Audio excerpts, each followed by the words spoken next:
Hey everyone, it's Robin, RS Island Crafts, and welcome to my studio. It's my Whip It Wednesday video where I'm going to show you the crafty goodness that I've been working on this week. Thank you so much for everyone that joined me during the live stream on Saturday and everyone who's caught the replay.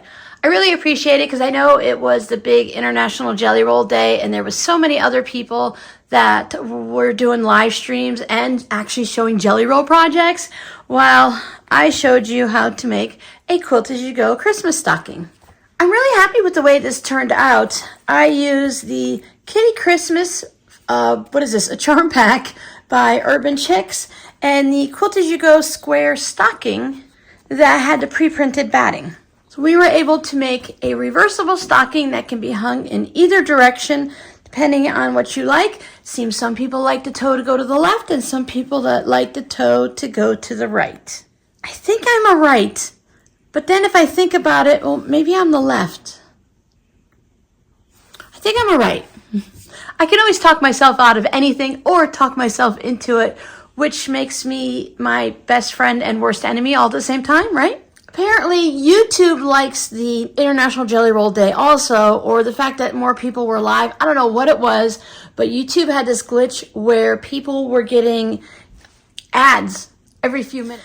If you were watching, you saw that I was constantly getting ads on the live streams because I put it up on my laptop computer at the head of the table here so that I can see the comments, which means I just let the video go live, and so that way I can also see how far ahead I am compared to the video on average.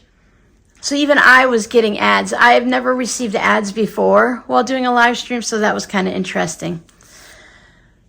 While hanging out in other live streams throughout the day after that, some quilting, some non-crafty, I noticed that other people were having the same problems. They were all saying things like, I don't know what's going on with YouTube today. I apologize for the ads. People who didn't even have ads set up on their live streams were getting ads. So there must have been some weird glitch going. It takes 24 hours for a live stream to fully upload onto YouTube to where I can go in and double check on the ad placement and situations like that. So I did go through and I removed a lot of the opportunity for the ads Sunday morning. YouTube will lay out a whole bunch of time slots throughout a video, whether it's a regular one or a live stream. And in those spots, it's where YouTube could possibly put an ad, but that doesn't mean they're going to. It's just those are the available slots that the AI computer type things have figured out that would be a good spot to put an ad. Sometimes in the live streams, I have to go back and fix it because there'll be a slot every 3 minutes, which isn't a problem unless you're that one person that was getting ads every 3 minutes and couldn't follow along with the video. So I went ahead and just took some of them out and made it reasonable. So if you didn't watch the live stream due to the ads, maybe give it another try. I think I have it fixed. Congratulations to our Jelly Roll winner. This is the one that was chosen from the one that Missouri Star Quilt Company sent me, and I chose it over on Instagram. I actually used Siri on my phone to generate the numbers. Instagram tells me how many people commented. I just said, give me a number between 1 and however many comments it was, and it chose a number. And for this one, it actually chose a lower number. Sometimes you never really know what the random comment, random number, or Siri type things are going to choose. This time it chose one of the lower numbers.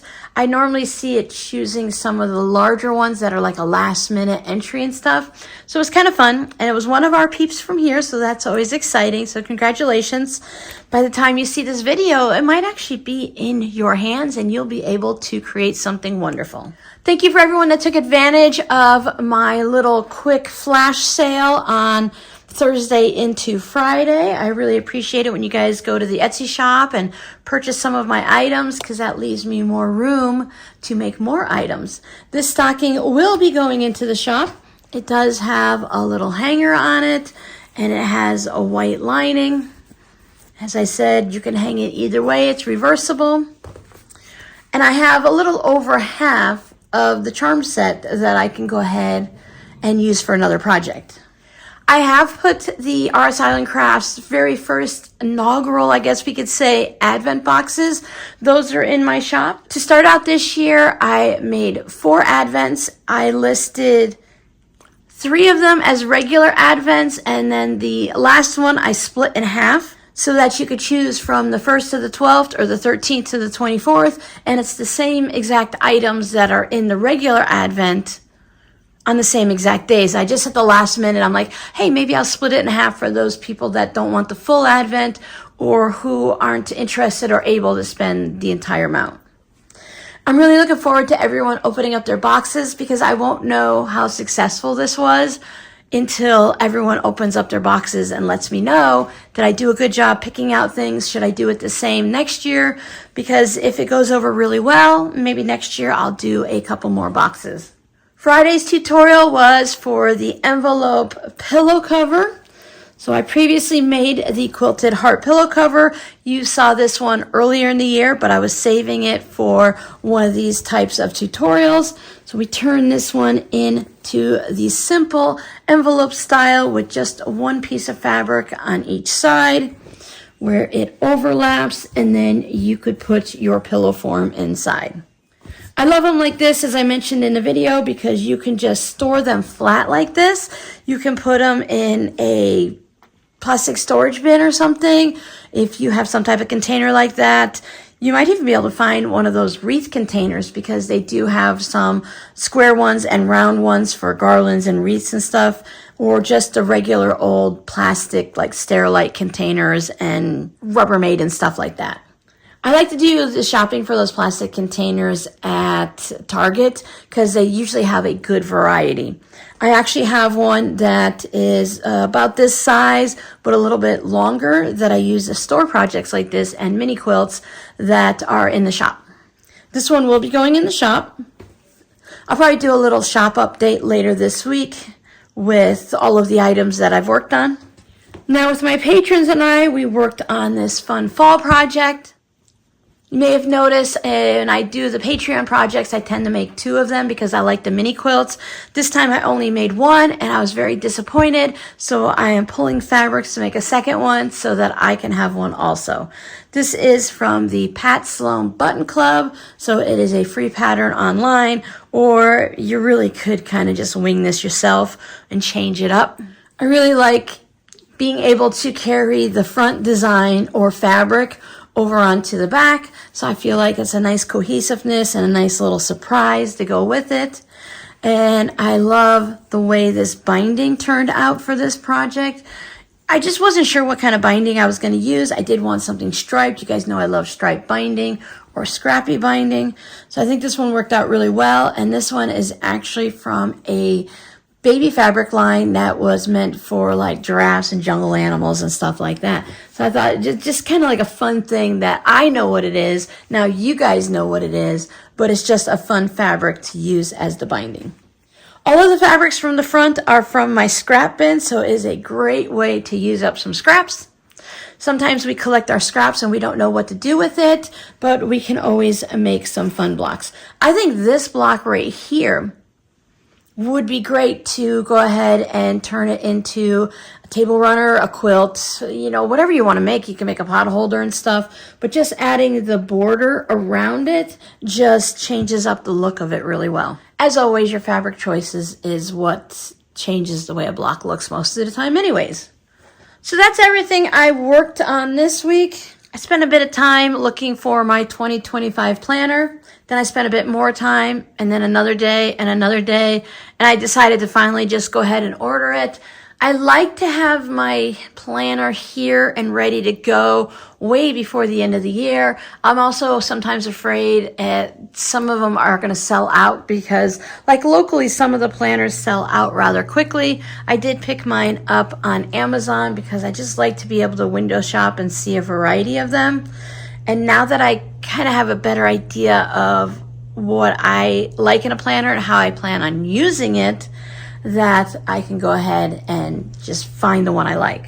This is my 2024 one, and instead of getting one exactly like this, and this is from Taja on Amazon, I did go ahead and I believe I got the bigger version. I wanted the 8.5 by 11 because I just wanted a little bit more room when I'm writing on the pages and stuff like that. And I do set mine up in advance for the year. There's certain things I do on the 1st of the month and the 15th of the month and such like that, and get it all set up ahead of time before, you know, the year starts. Because once we get into a year, things just start going quickly, and sometimes I lose track of time and things that I need to do, even with a planner. Your scrappy word is planner. Let me know down in the comments if you are a planner, note taker, journaler, scheduler type of person.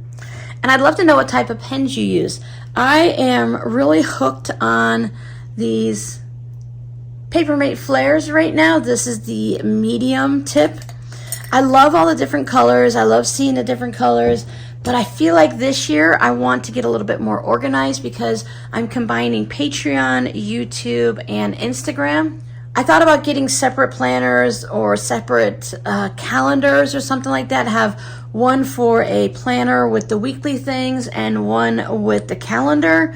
That way I can keep track of different things. But then I thought, don't complicate it, Robin. Keep it all in one spot so when you open it up, you'll know what's going on. But I could change my pen colors. And I can do it every week. So maybe this week I want to use these 3 colors for YouTube, Patreon, and Instagram. Okay, well, I don't want to do that year round because that's going to get really boring. So next week I can go ahead and bring in these 3 colors so that I know anytime this week that it's something purple, dark purple, that I know that it's going to be an Instagram thing. Sometimes I just do it on the calendar part of it, and sometimes I do it on the memo. But that's enough of my organizational stuff. Thank you guys so much for hanging out with me. I hope you guys are having a great week. I will see you on Friday, where we will work on some mysterious project that's written in this book. I think I talked about it on the live stream already, or I talked about October's. Who knows? I talk about a lot because we all know I like to ramble. Thanks so much for hanging out with me. Check out one of these videos. I'll see you next time. Bye.